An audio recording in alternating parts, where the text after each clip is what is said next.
Knock, knock, knock. Hi, Mr. Lairdell. I'm Tiffany. I'm going to be your student nurse today. How are you doing? Good, thank you. Do you mind just verifying your first and last name for me, please? Mitchell Lairdell. Okay. Your date of birth? 5/14/91. Perfect, thank you. And that matches up in my MAR, so we're good there.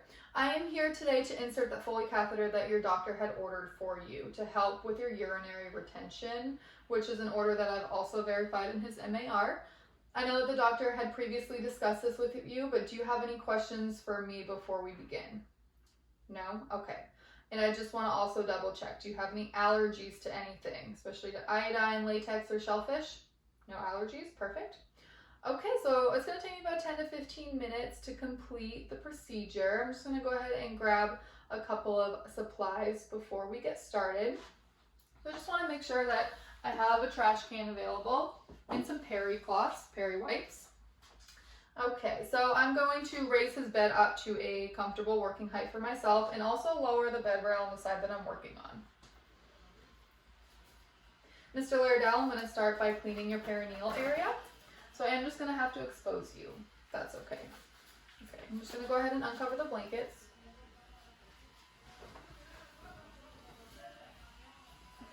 And I'm going to go ahead and just spread your legs apart for you. Now with the peri wipe, I'm going to, Mr. Lairdell, I'm going to touch you now. I'm just going to start by cleaning the tip of the penis and work my way down the shaft. I'm also going to clean his scrotum. And while I'm doing this, I want to assess his skin integrity and check to see if there's any signs of infection, warts, wounds, lesions, anything that may look abnormal or irregular. And we're good there. So for that, I'm going to dispose of the peri wipe and my gloves. And I'm going to complete hand hygiene again. All right, Mr. Lairdell, I'm going to go ahead and get started with the procedure. So I have my kit here.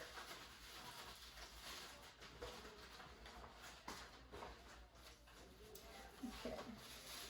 I want to be careful opening the sterile field. It's gently used.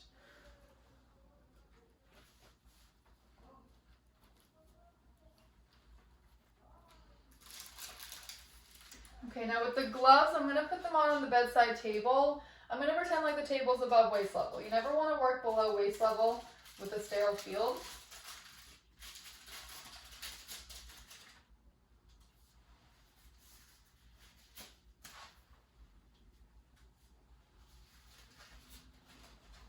Okay. I'll place this underneath the patient. Just want to be careful not to touch the patient while placing this underneath them. You don't want to compromise the sterility of it. Just right underneath like so.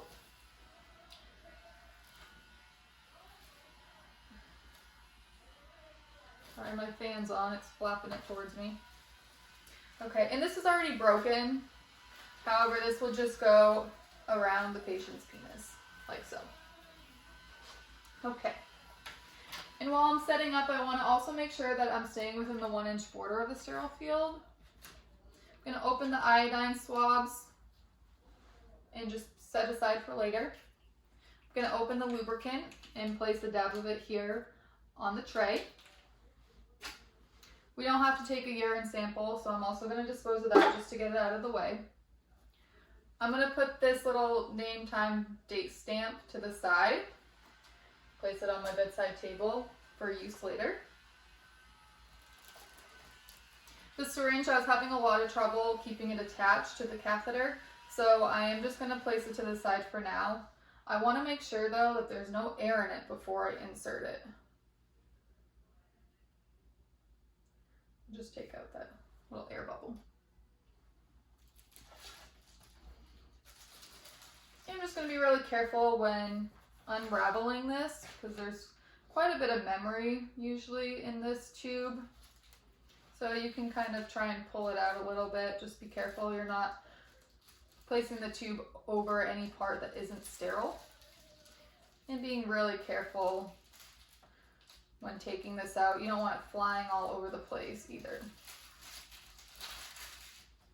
I'm just going to go ahead and place the tip of the catheter in the lubricant. Okay. All right, Mr. Lairdell, I'm going to go ahead and touch you.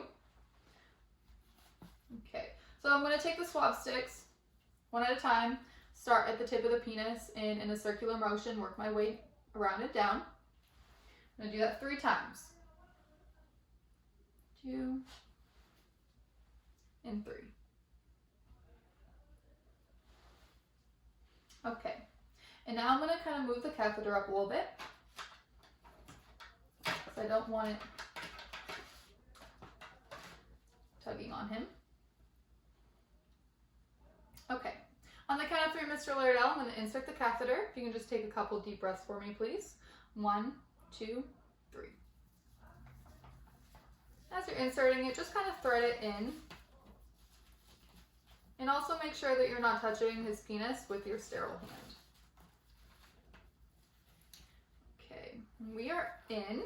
So now I'm going to go ahead and inflate the balloon with 10 milliliters of sterile water.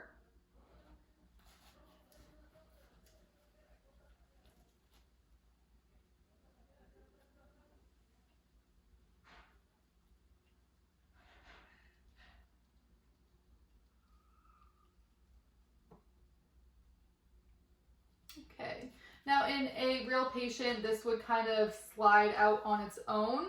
However, for the sake of this video, I'm just going to guide it out. And you never want to pull or tug on it, but you can just check to make sure that it is in the correct position. And I'm going to go ahead and place the bag to the side here for a moment while I clean up. You can just dispose of all of this.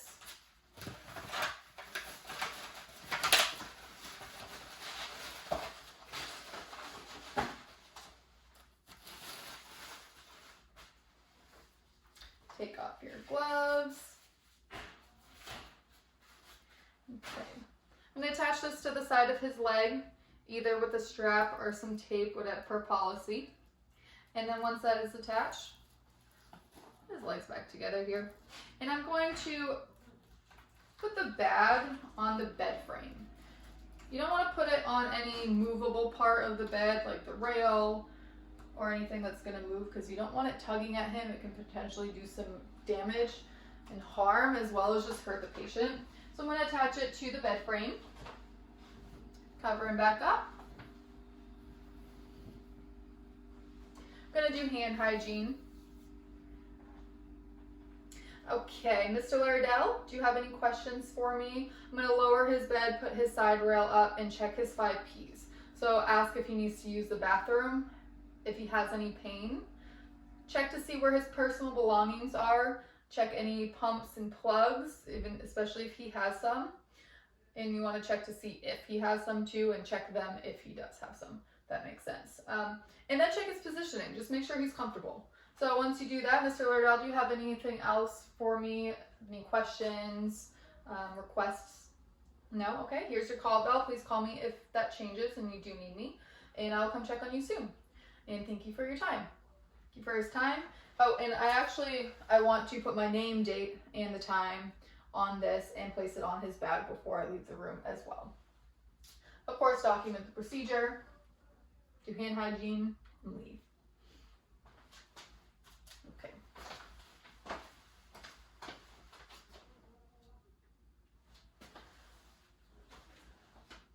2 days later, knock, knock, knock. Hi, Mr. Laerdal, I'm Tiffany. I'm going to be your student nurse again today. How are you? Doing okay. I'm good, thank you. Okay, can you just verify your first and last name for me, please? Mitchell Laerdal. Okay. Date of birth, 5/14/91. Perfect, thank you. That matches up with the MAR. I am here to remove that Foley catheter we inserted 2 days ago, per your doctor's order. So we're going to go ahead and get started unless you have any questions. No? Okay, and just to double check, do you have any allergies? No allergies, perfect. So once again, I'll raise the bed up to a working height, put his bed rail down. Since I've already done hand hygiene, I'm going to go ahead and put on some gloves. And I'm going to empty the contents of his catheter bag into a graduated cylinder.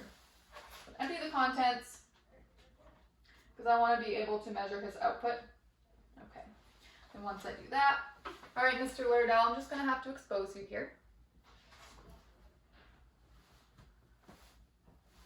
Okay.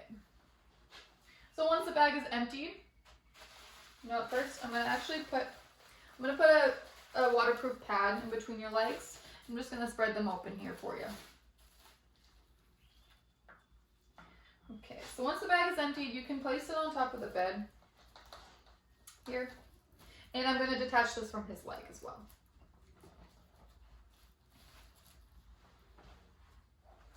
Next, I just need to deflate the balloon. Typically, gravity will take over and pull out the contents of the water. I'm just going to assist it here. Now, once the syringe does stop moving, you want to make sure that you have all of the liquid out because you don't want it to harm the patient when pulling out the catheter. So you can either aspirate it a little bit to make sure nothing else is left in there, or you can discard the liquid and aspirate it afterwards. I'm just doing it all in one step here. Okay. All right, Mr. Lairdell, on the count of 3, we're just going to remove this. 1, 2, 3. Okay. Go ahead and dispose of all of this.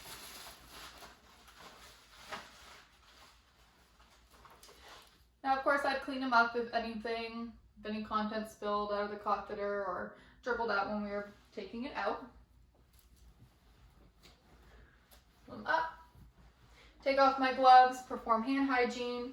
I would go ahead and lower his bed back down, raise up his head rail, check his 5 Ps, but I want to make sure to let him know, Mr. Lairdell, please call me and let me know when you have your first void.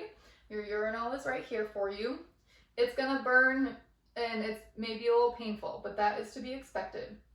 That's completely normal after you take out a catheter. So please just let me know when you do have your first void. I just need to measure your output and check your urine for you. Just kind of assess it a little bit. And if you have any other questions for me, please let me know. Your call light is here and I will wait for your call unless you need me before that. Okay, thank you.